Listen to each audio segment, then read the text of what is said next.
subukan naming i-repair yung grass cutter. Binili ng bagong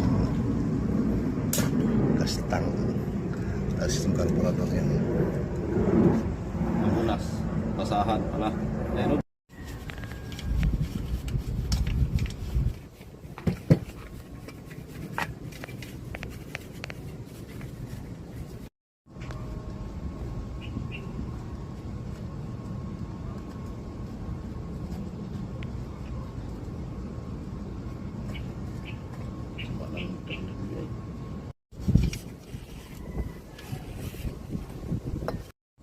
Ito na.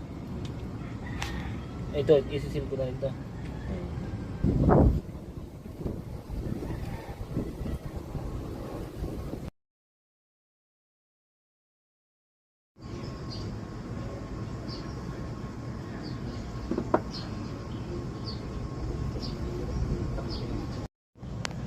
Kasamang pinalitan tong cylinder block kasi loose compression siya, so yan pala yung cause na hindi siya umandar.